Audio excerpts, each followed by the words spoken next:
Olá, tudo bem? Muito boa noite, sejam todos bem-vindos ao programa Vida Plena, programa da Constante TV.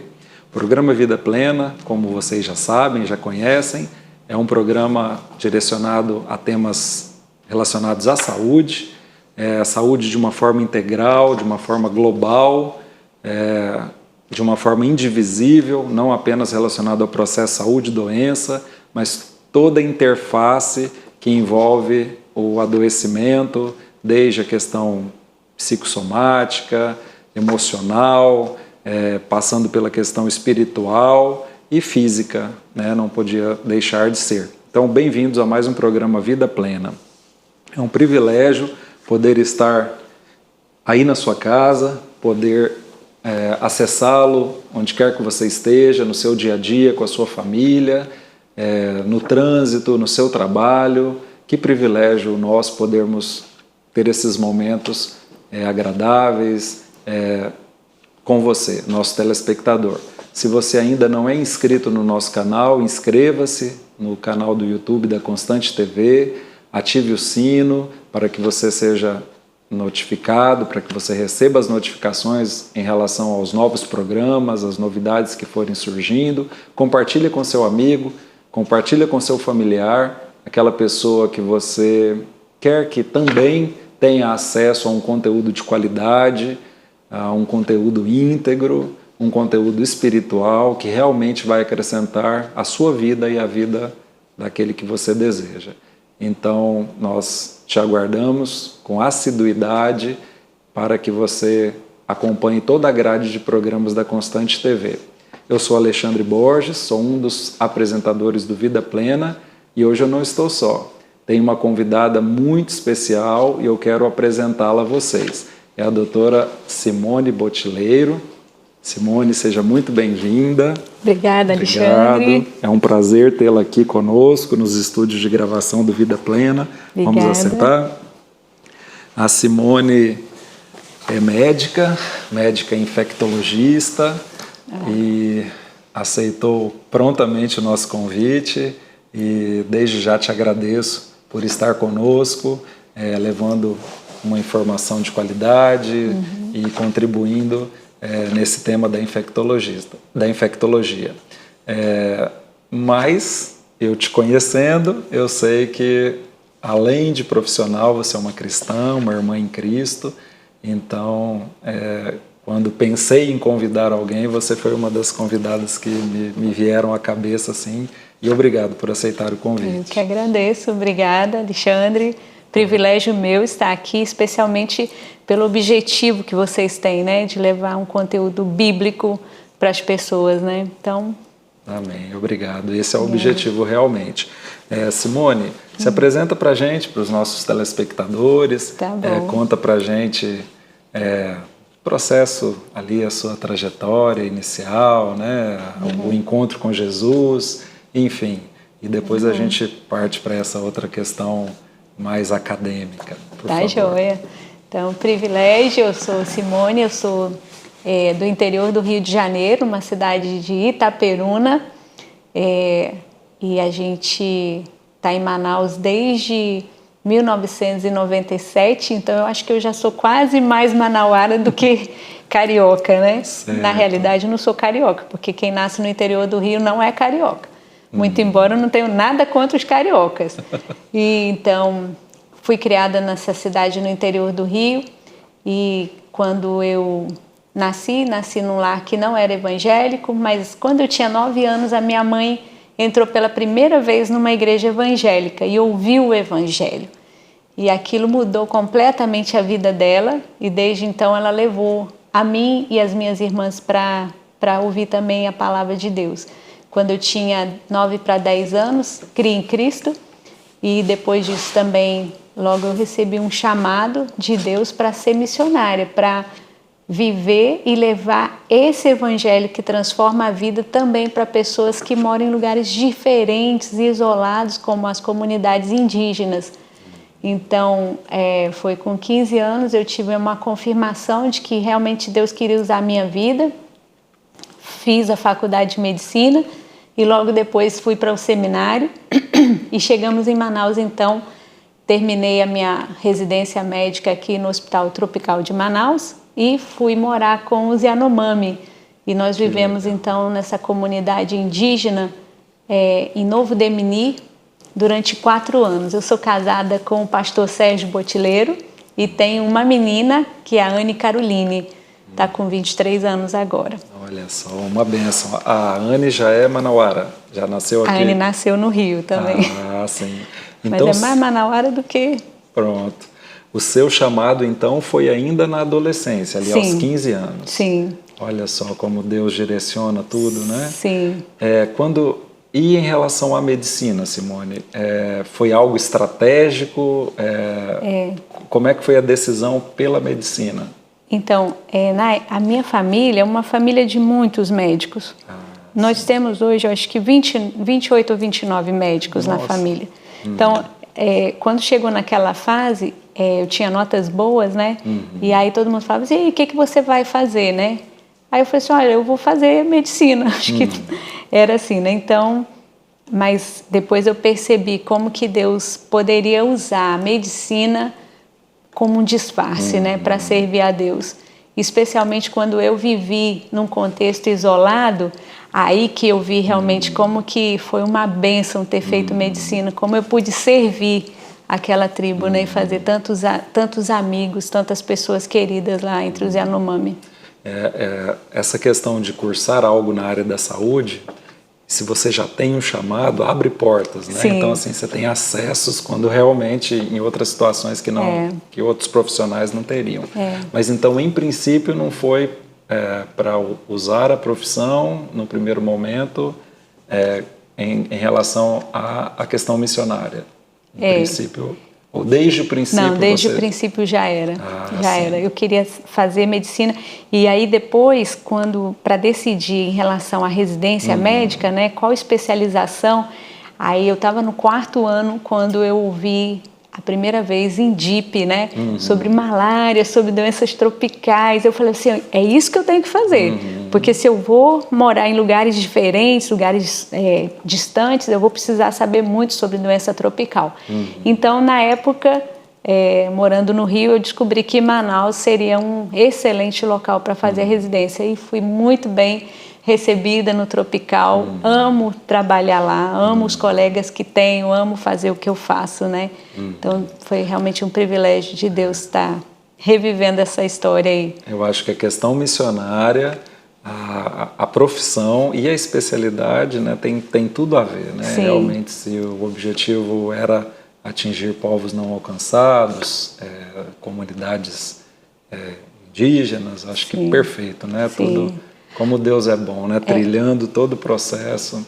Uma coisa que eu sempre penso é que a gente existe para adorar a Deus e servir as pessoas. Então, eu existo para amar a Deus e servir as pessoas.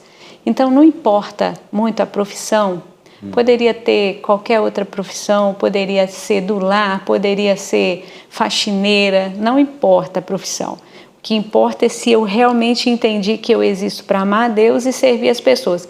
E aí sim, porque Deus capacita a gente com habilidades, com dons, né, com talentos. E, por exemplo, a pessoa da área da saúde normalmente é uma pessoa que gosta de gente, que gosta de ouvir gente, que gosta de ouvir gente doente. No mínimo tem que gostar, sim, né? É um pré-requisito. Infelizmente não acontece com todos e aí não faz bem, não né? Faz bem. Não faz da forma como deve ser. Como Deus espera, né?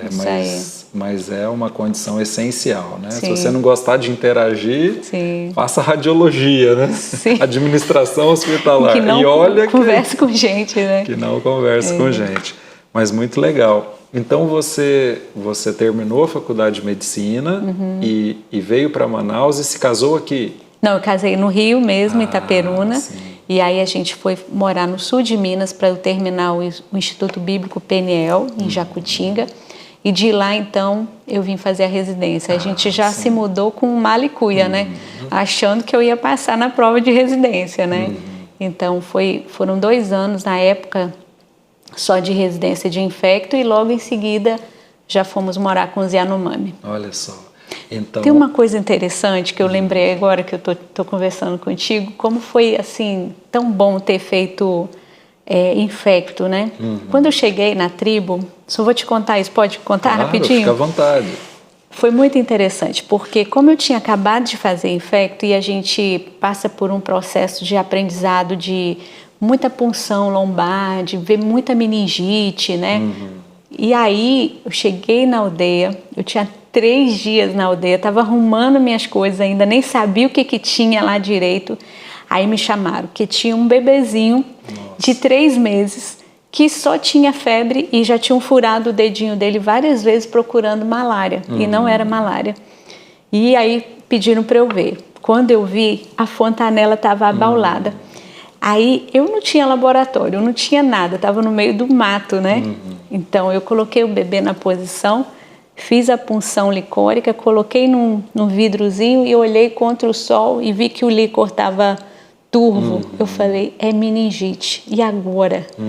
Então, assim, foi muito interessante todo o processo, porque os Yanomami, ao verem aquilo, aquilo ali fez com que abrisse as portas para a gente ser bem recebido na comunidade, porque eles falaram assim, essa sabe o que está fazendo, porque eu mostrei o que era, né?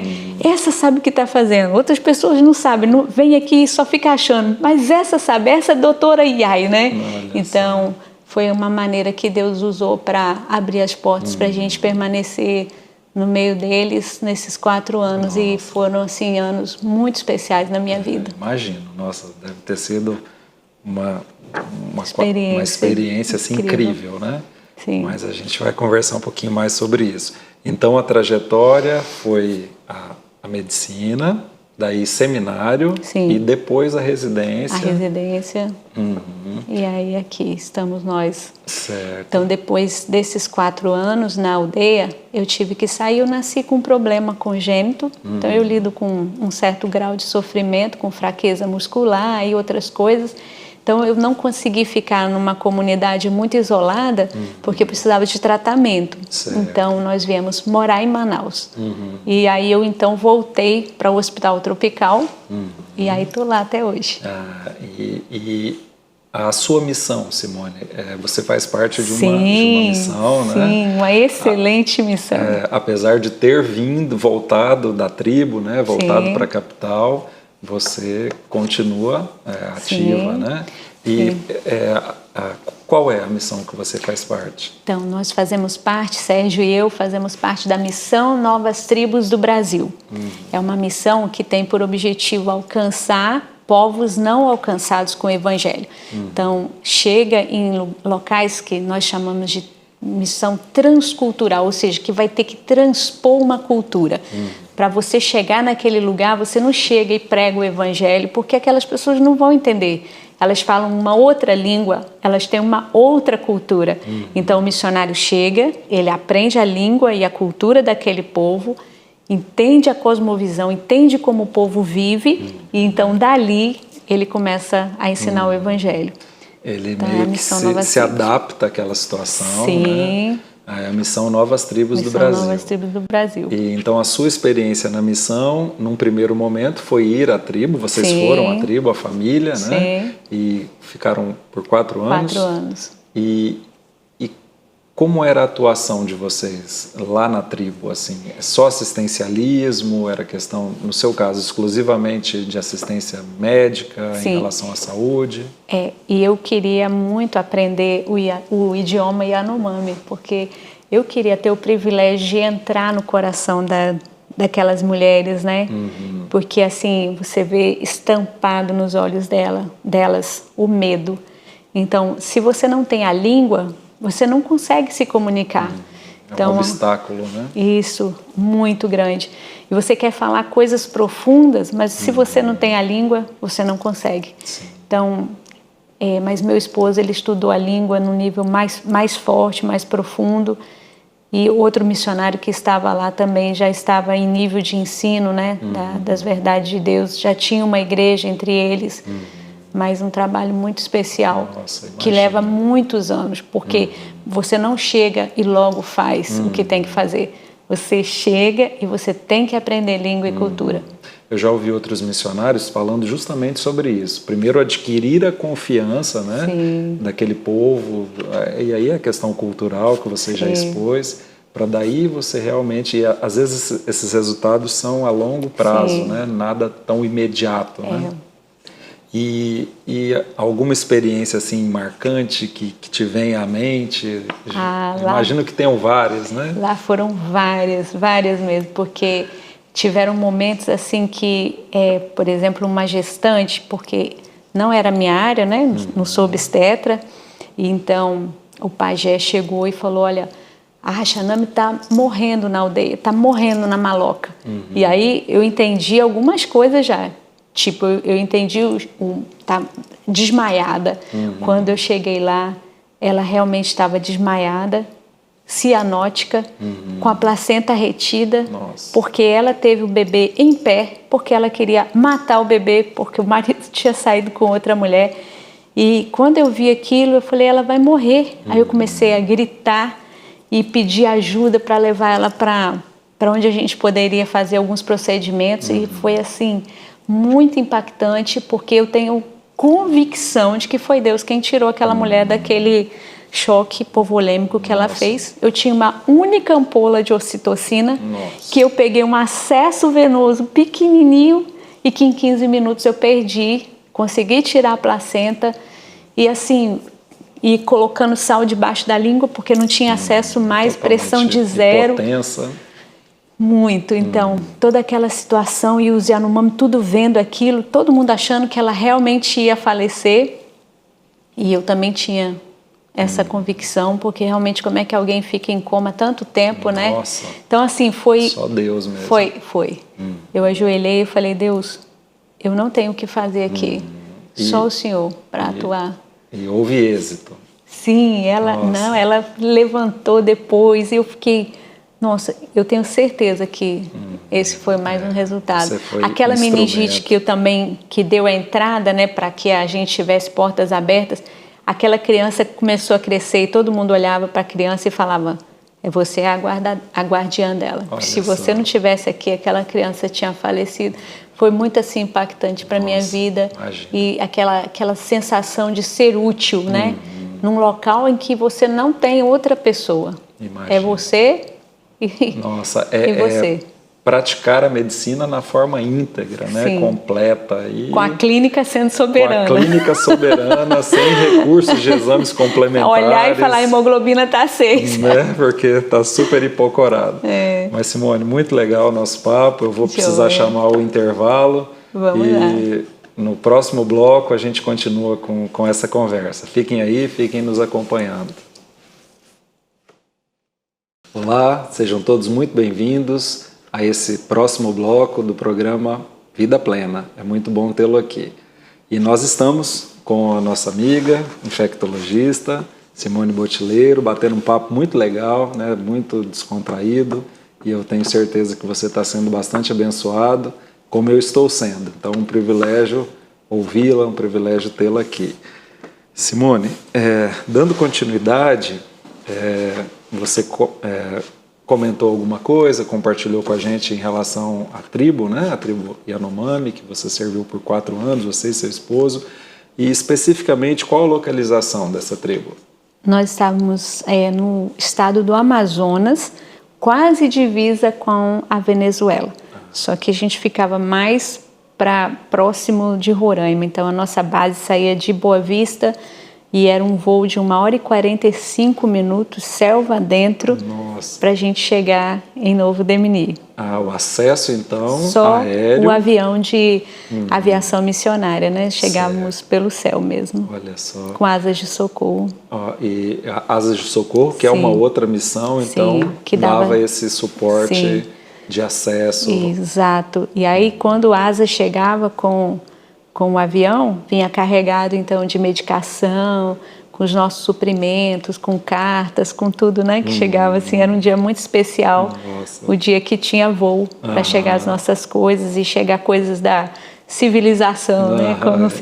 Como a gente pensava na época. Então, foi um tempo realmente muito especial de Deus na nossa vida, e especialmente por ver que Deus estava usando a nossa vida para preservar a vida de muitos Yanomamis ali, né? Amém. Naquele tempo. E você era a única profissional de saúde? Sim. Naquele momento? Sim. Sem enfermagem? Então tinha que fazer tudo. Tudo? Nossa. Tinha que fazer tudo. Já pensou a gente praticando uma medicina assim? Não, deve ser. E ainda tinha que lidar com toda a coisa da cultura, né? Então teve uma vez, só contando rapidinho, que um indígena nosso, né? Ele teve um acidente de animal peçonhento, que foi um acidente por cobra, acidente ofídico. Só que era da surucucupico de jaca. Então, no interior, quem sabe, é aquela cobra que é a mais perigosa no Amazonas. Super temida, né? E ele estava muito longe, rio abaixo, mas ele estava com um companheiro. Então, trouxeram ele e tal. E aí, quando chegou, então, foi muito difícil. Graças a Deus, a gente tinha o soro, mas o soro estava vencido. Então, não estava fazendo efeito. A gente teve que tirar ele, removê-lo para a cidade. Mas depois, tentando entender, né, como que os Yanomami estavam vendo tudo aquilo, eles disseram, sabe por que ele ficou grave? É porque quando ele saiu para caçar, ele olhou para a barriga da mulher dele que estava grávida. Olha então, isso. assim, tudo é uma cosmovisão completamente diferente. As crianças pegavam pneumonia, pegavam diarreia, gastroenterite viral, mas eles pensavam, alguém em algum lugar do mato está mandando essa doença para essa criança para tirar a alma dela. Então, antes de ir na gente, ia para os pajés, né? Para tentar recuperar a alma da criança. E às vezes chegava para mim já assim, bem grave, né? Nossa, ou seja, perdi aquele time, né? Sim. Aquela situação de intervenção que Sim. poderia ser bem mais exitosa a situação. Sim. Nossa, uma experiência. Foi um tempo muito marcante, muito especial. E aí você compartilhou também que ficaram ali por 4 anos e aí teve que retornar. Só lamento que eu não cheguei a falar o Yanomami assim, eu consegui entender as coisas de saúde, né? Mas Ibacarrique Koi Mahime de Có. Eu não falo muita coisa, só falo só um pouquinho de Yanomami, mas foi tão, assim, foi um privilégio de Deus realmente ser usada num contexto transcultural, onde você só fica mesmo se você tem um chamado de Deus, né? Para permanecer. E hoje, a Missão Novas Tribos, por exemplo, tem mais de 50 campos aqui no Amazonas, Acre, Rondônia e Roraima, de colegas nossos missionários que estão vivendo em contextos isolados, com suas famílias, suas crianças, e estão vivendo ali para fazer Cristo conhecido naqueles lugares, né? E totalmente instrumentos de Deus, sim, né? Sim. Nossa, imagino te ouvindo assim, que deve ser uma experiência que marca a vida, né? De uma forma bem intensa mesmo. Sim. E aí vocês retornaram a Manaus e atualmente a sua atuação na missão como tem sido? Então, foi muito assim interessante no meu caso, né? Porque a gente que é médico, a gente precisa estar sempre em atualização, né? Então, a missão me permitiu continuar no Hospital Tropical, continuei como voluntária, até que um dia o diretor me chamou que eu não podia ser voluntária dentro do hospital, porque se acontece alguma coisa, quem que, né, é responsável por mim? Sim. Então, eu fiz o concurso público e consegui, então, passar através da Suzan, então eu estou no Tropical. E nesse intervalo, então, eu tenho tempo na missão Novas Tribos, atendendo os missionários por via WhatsApp, porque muitos hoje, obreiros, mesmo morando em contextos assim de muito isolamento, eles têm a internet via satélite. Então, às vezes, a internet nesses lugares é melhor do que a nossa internet aqui. Olha só. Então, a internet tem. Então, eles conseguem se comunicar, pedir ajuda, né? Pedir algum tipo de orientação. Então, hoje eu estou responsável pela área do Departamento de Saúde, cuidando dos missionários, faço pedido de exames e tento resolver na medida do possível. Aí eu uso os meus contatos, né, os meus colegas que são especialistas em outras áreas. Inclusive, você é uma bênção na missão, uma bênção. Queria poder fazer mais. Uma bênção que a gente pode contar com profissionais que amam a Deus e que entendem, né, que esses colegas estão realmente dando as suas vidas, às vezes com um sustento tão baixo, né? mas estão dando as suas vidas em lugares em que eu e você talvez não poderíamos ficar, mas ficam e ficam com alegria, fazendo aquilo que Deus os chamou para fazer, né? Então, nossa, uma bênção. Então hoje tem uma sede aqui em Manaus. Sim. E você também presta atendimento pessoal. Sim. E também essa questão à distância. Sim. Muito legal, muito bom. Muito bom. E outras idas à tribo, você voltou em outros momentos? Sim, voltei. Foi muito interessante, porque muitas daquelas mulheres ainda lembram, né? Porque eu saí em 2004, mas muitas que eram meninas, né? Agora já são mães, e aí ficam lembrando, falando. Que legal. Muito interessante, muito bom. Mas aí agora idas mais breves, assim. Não Meu mais... esposo, ele vai mais. Todo mês ele viaja para 1, 2 tribos diferentes. Ele faz mais essas viagens. Sim. Por causa da minha coluna, eu sou um pouco limitada de ficar saindo muito assim, né? Algo que te restringe um pouco, né? Que essas viagens, às vezes, você tem lugares que você gasta 5, 7 dias, né? Nossa. No total de tempo para chegar. Graças a Deus, agora a gente louva muito a Deus pela aviação missionária, né? Que a aviação missionária, ela facilitou muito a vida do missionário, fazendo com que as distâncias ficassem encurtadas. Tem encurtado distâncias. Sim, e voos. tempo. Coisa que antes levava 2, 3 dias para chegar numa aldeia, agora chega em questão de 1, 2 horas de helicóptero. Outra realidade, sim, né? E uma bênção. Muito legal. E em relação à atuação profissional, então hoje você está exclusivamente, fora essa questão da missão, no Hospital Tropical. Sim, estou atendendo lá e exclusivamente atendendo pacientes HIV/AIDS. Você lida com ambulatório de HIV/AIDS. Pessoas, hoje são chamadas, não são mais portadores, né, da doença, são chamados de pessoas vivendo com HIV/AIDS. E como tem sido essa experiência com esse público, né? Essa questão dos portadores de HIV? Eu creio que muitos telespectadores têm dúvidas a respeito hoje da sobrevida, da qualidade de vida, né? Sim. A gente tem ouvido falar de medicamentos realmente com atuações bem importantes que têm levado os pacientes a uma sobrevida maior, né? Sim. Como é que tem sido a sua experiência assim em relação a essa questão, a esse público especificamente que você atende lá no Tropical? Sim. Então, tem sido muito desafiador, Alexandre. Às vezes é tão assim puxado de ouvir 12, 15, 18 histórias diferentes, porque quando você fala de uma pessoa vivendo com um vírus que ainda hoje tem muito preconceito por trás, em que muitos dos meus pacientes, por exemplo, eles falam, doutora, ninguém na minha família sabe que eu tenho. Então eles carregam esse tipo de doença sozinhos. Então a gente tem muitos pacientes com muita ansiedade, muita depressão. Emocionalmente isso deve ser terrível, Sim. né? Levar uma situação, já pensou, tomar medicamentos diários e não poder ser... compartilhar com ninguém.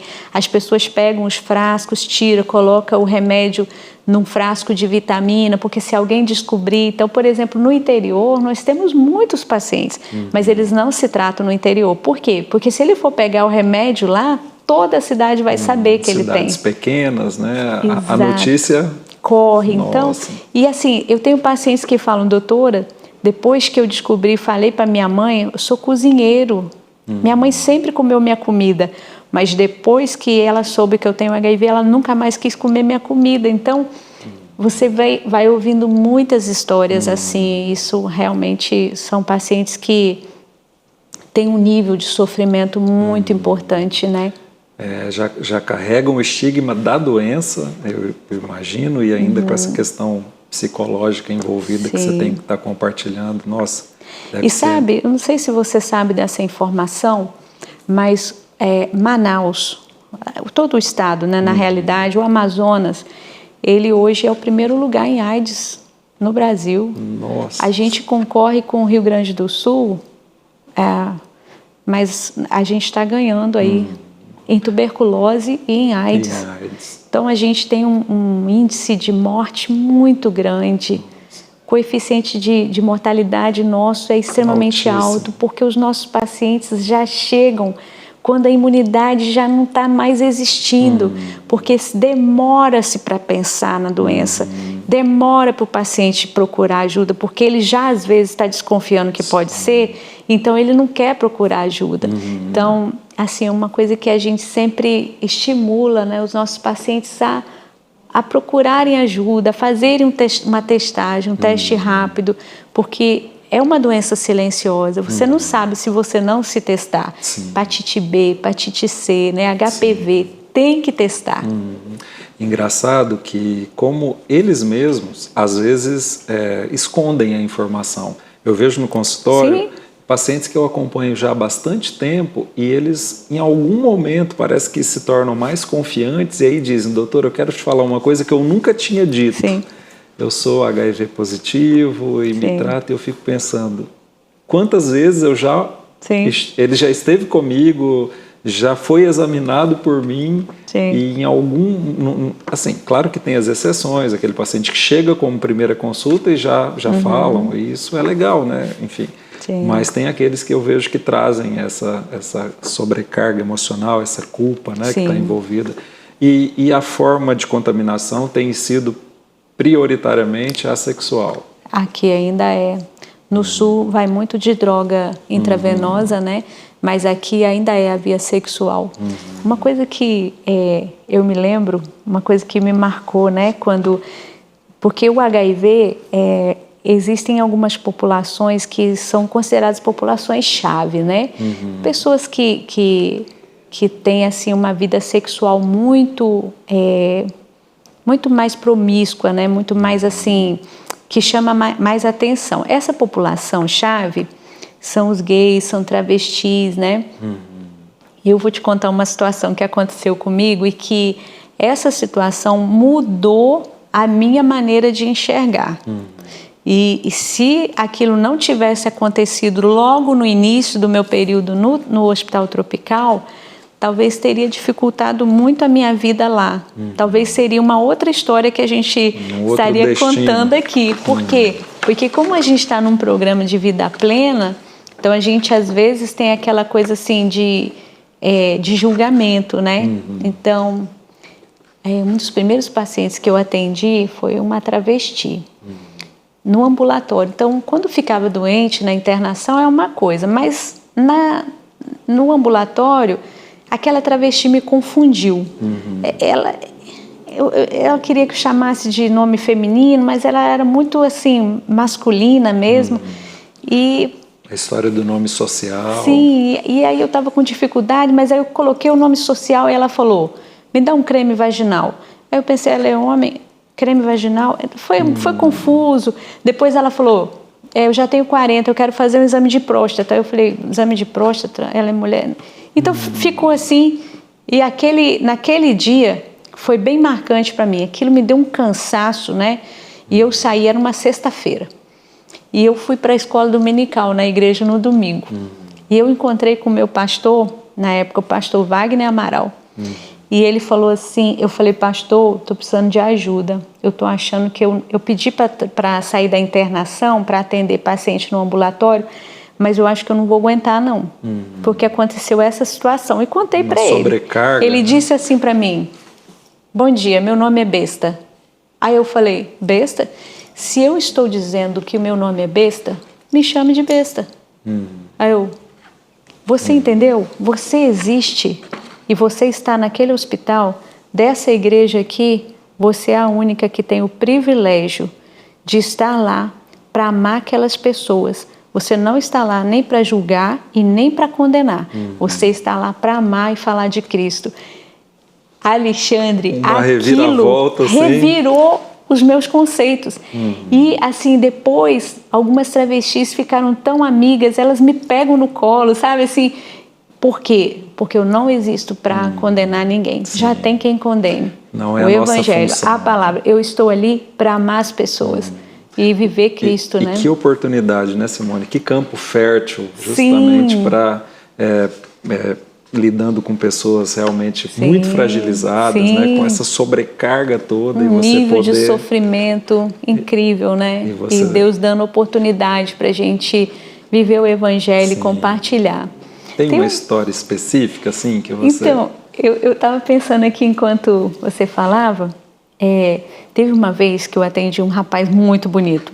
Ele, tipo, parecia ser um jogador de basquete, um cara alto, bem, assim, bonito, né, na aparência, mas com HIV. E aí ele me perguntou, raramente isso acontece, uma pessoa chegar para você e perguntar assim, né? Mas ele falou assim para mim, doutora, por que a senhora olha nos nossos olhos? Aí, nossa, aí foi assim a deixa para mim. A oportunidade, a oportunidade. Né? Eu falei assim, olha, Daniel, eu não esqueci o nome dele. Ele tem muitos anos que ele não aparece lá, mas ele falou assim, eu falei assim, olha, Daniel, você tá vendo esse armário? Eu tinha um armário de 2 portas assim, né? Eu falei assim, então, tá vendo essa porta aqui? Eu abro essa porta, é uma janela, e eu olho lá para dentro e eu vejo a vida com o Criador. Essa outra porta aqui eu abro e eu vejo a vida sem o Criador. Então, as primeiras 4 palavras da Bíblia, que diz assim, ó, no princípio criou Deus. Isso significa que essas são as 4 palavras mais importantes da vida. Sabe por quê? Porque ela diz que existe o Criador. E se existe o Criador, está tudo certo, está tudo planejado. Então, se existe o Criador e eu vejo a vida com o Criador, antes de sair para te atender, eu leio a Bíblia. Porque o Criador deixou tudo revelado para eu ler e viver. Então, se eu leio a Bíblia e venho te atender, eu tenho que te atender como adoração ao Criador. Nossa. Então, por isso que eu olho nos seus olhos. Que oportunidade. Você fez a diferença naquela vida, com certeza. E assim, eu entendo que com muitos outros pacientes, eles expressam, eles falam algumas coisas assim, né, nesse sentido.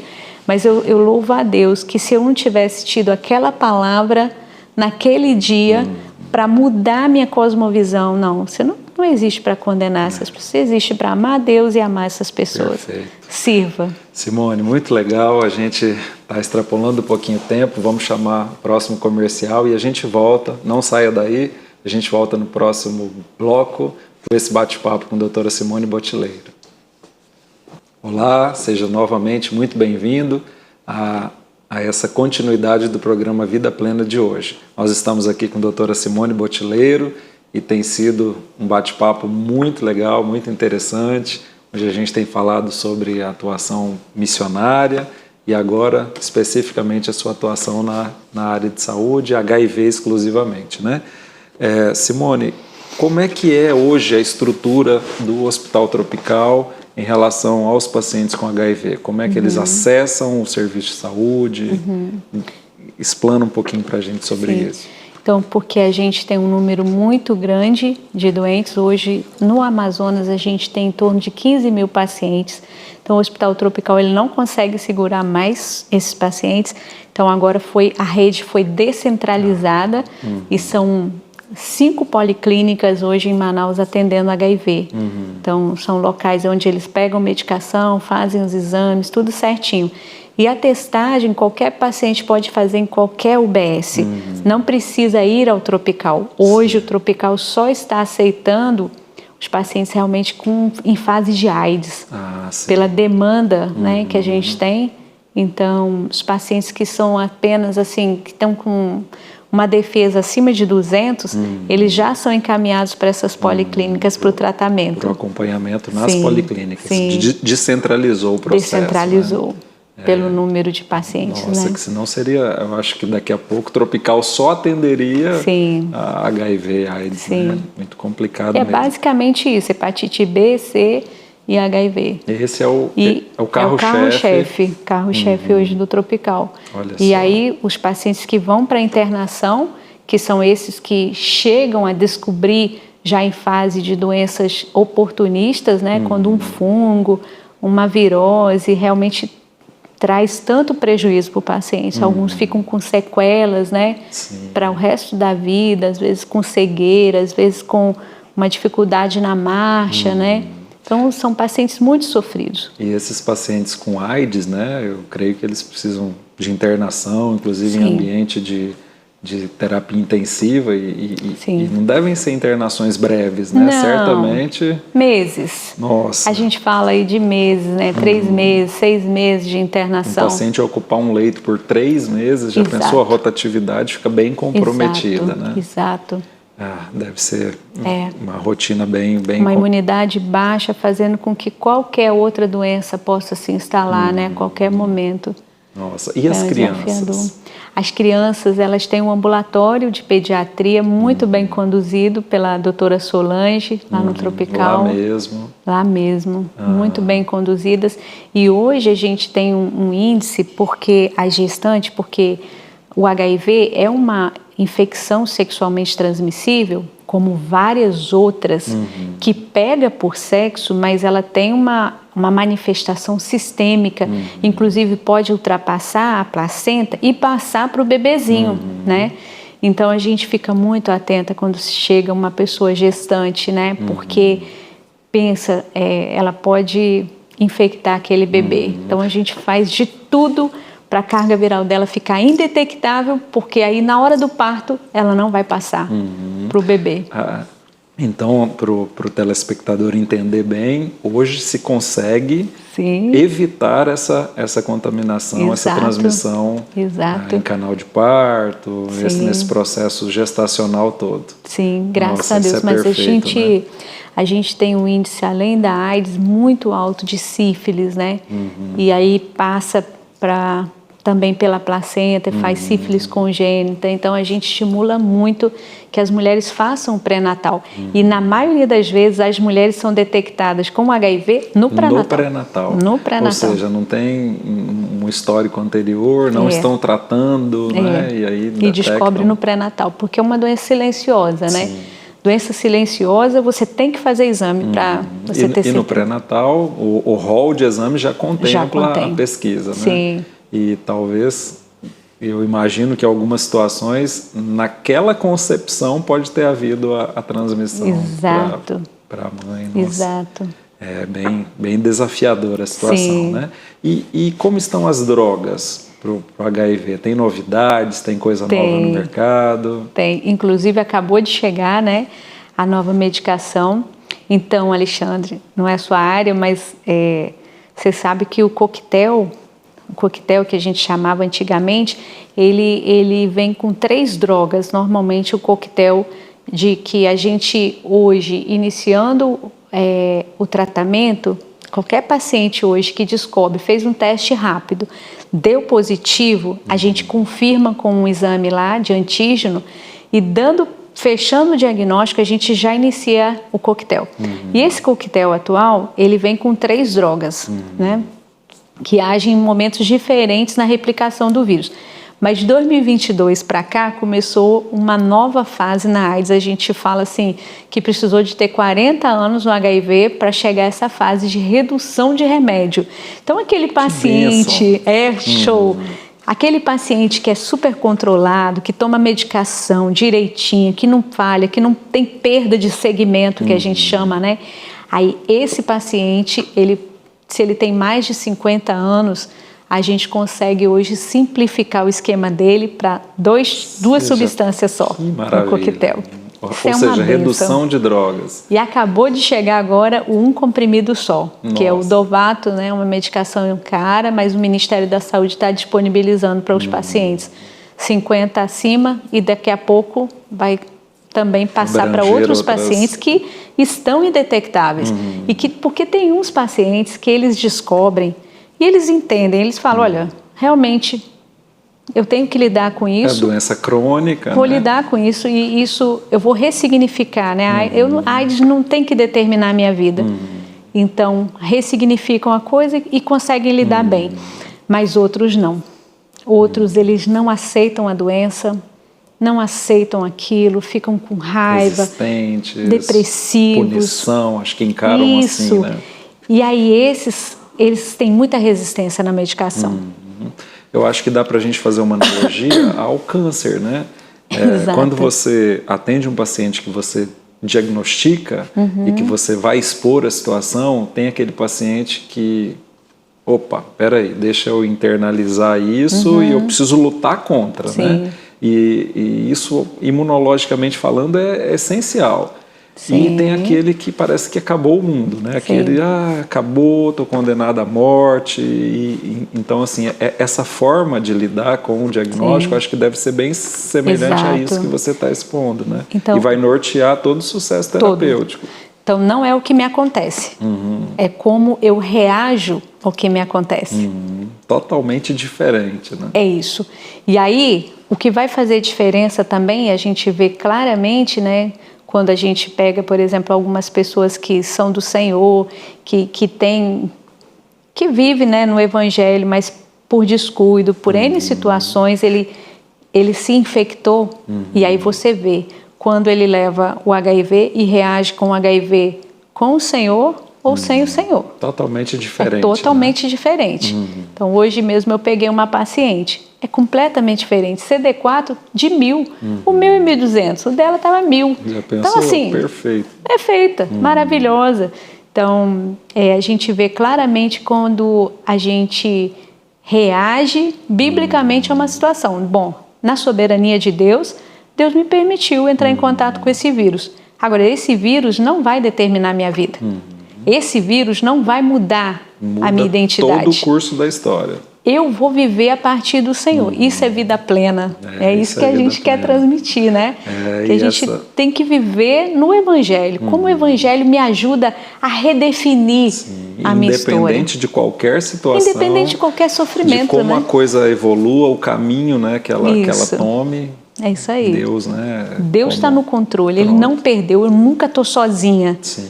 Então, e essas verdades a gente precisa ir colocando na nossa mente, que oportunidade que você tem, hein? Sim. Nós temos, né? Sim, é fantástico. Assim, e você, nesse nicho, nesse grupo que você atua aí, creio que sejam oportunidades imensas, né? Muito legal. E a transmissão por transfusão? Creio que você encontra alguma coisa ainda? Assim, eu acho que está tão bem controlado, né? Realmente, isso eu que foi lá no passado, algo, né, hoje... O banco de sangue hoje é muito potente porque o teste rápido, ele tem uma sensibilidade muito alta, então ele pega, às vezes, até falso positivo, né? Então, é um tipo de freio muito, muito, assim, importante nos bancos de sangue. Hoje você tem visto o quê? Quais vias de transmissão, assim, além da... Sexual. Basicamente? É sexual. E crianças, a transplacentária? Muito rara, né? Raramente, né? Hoje em dia está bem mais raro. Antigamente era muito comum. Mas sabe de uma coisa? Você está falando e a gente está ficando muito atento. A gente está vendo uns meninos de 17 anos, 20 anos, já com AIDS plena. Nossa. Isso significa que pegou com 15 anos, 14. Então a gente está vendo que com a liberação, né, a globalização, então essa coisa de liberdade que a gente acha que é liberdade, né, mas é uma escravidão de si mesmo. Inclusive eu tenho um paciente que ele falou para mim assim: doutora, me ajuda, assim, chorando. Tinha 17 anos. Ele falou: me ajuda, eu estou viciado na sala de pegação. Aí eu falei: meu Deus, o que é isso, né? Nem nunca tinha ouvido isso. Então, existem boates aqui em Manaus mesmo, e eu fui falar com a chefe, ela falou: não acredito que chegou a sala de pegação aqui, porque tinha no Rio de Janeiro. Mas é uma sala escura, em que as pessoas entram sem roupa. Nossa. E ali fazem sexo grupal com várias pessoas. Esse meu menino de 17 anos com HIV não estava tomando medicação e ele ia para a sala de pegação. Então, assim, a gente está vendo a coisa acontecer em idades cada vez mais precoces, né? Então, isso entristece muito a gente e mostra para a gente como que a gente precisa ficar atento, né? Essa socialização da população e oferecer os testes e informar: olha, você não pode achar que aquela pessoa não tem HIV. E a proteção... É aquilo que a gente diz, não está escrito aqui, né? Isso, e a proteção, ela é individual e intransferível. Você tem que se proteger. Sim. Você não pode esperar. Admitir... Não pode esperar que o outro vai te proteger, que o outro vai falar. Como você falou, ele chega para mim depois de anos na conversa e fala: doutor, eu tenho HIV. Então você imagina se fosse uma relação sexual desprotegida. E deve acontecer, né? Sim. Nossa, então eles não falam, responsabilidade, no mínimo. mas a responsabilidade é minha de me proteger. Sim. É individual e é intransferível. E faz a diferença. Então agora está chegando o carnaval e daqui a pouco passa, mas a gente vai ver um aumento no número de casos. Novos casos virão, é sempre essa questão cíclica, né? Sim. Poxa, Simone, muito legal o bate-papo. Tá bom, a gente obrigada, precisaria de outro programa para poder conseguir realmente destrinchar tudo, te absorver assim, muitas informações. Meu privilégio estar aqui. Poxa, eu gostaria que você fizesse as suas considerações finais. A gente já está caminhando para o final do programa e fica à vontade para dizer alguma coisa ao nosso público, enfim. Certo. Eu tenho um privilégio muito grande. Eu sempre acho que Deus me disfarçou de médica para falar de Cristo, né? Para falar o Evangelho, porque realmente o Evangelho é o único que realmente traz transformação na nossa vida, né? A gente sabe que existem boas palavras, bons profissionais que podem nos ajudar a ter uma qualidade de vida melhor, mas é só realmente o Evangelho que leva a transformação de dentro para fora, aquilo que realmente vai fazer total diferença na nossa vida. Então, eu queria agradecer o privilégio e especialmente louvar a Deus pela Igreja Constantinópolis e por esse veículo, esse meio, né, que vocês estão usando para propagar o Evangelho, que realmente transforma a nossa vida. Então, que Deus abençoe cada um de vocês que estão nos ouvindo e que vocês possam ser edificados e passar a ver a vida também com o Criador, né? Porque realmente é a única coisa que realmente vai além dessa vida, vai para a eternidade. Amém. Deus abençoe a vida de vocês e mais uma vez obrigada, Alexandre. Amém, Simone. Obrigado novamente. Obrigado por ter aceito o nosso convite. Como eu te falei, quando pensei em convidar alguém, você me veio à cabeça, né, justamente porque é uma irmã em Cristo. Amém. E missionária e médica, né, lida com esse grupo tão vulnerável e tão frágil da nossa população, né?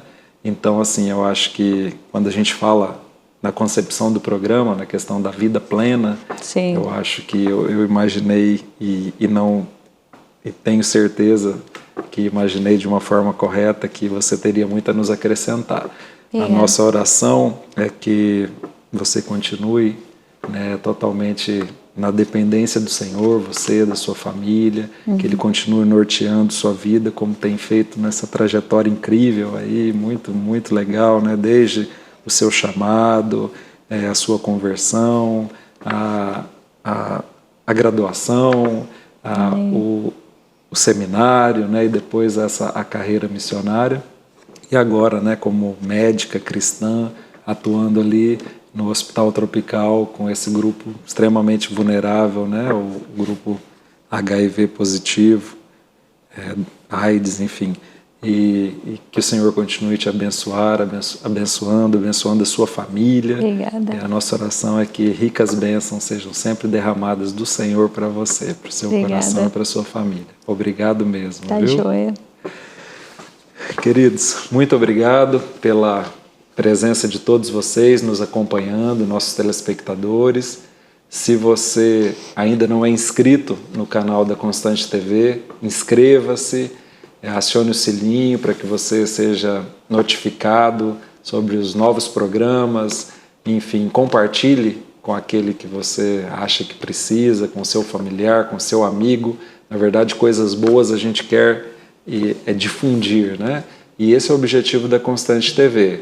É uma TV que, na sua concepção, ela foi criada justamente para levar um programa diferente, uma alternativa às TVs de canal aberto, um programa de qualidade, um programa cristão, programas realmente firmados na palavra e que realmente façam a diferença na sua vida e na vida da sua família.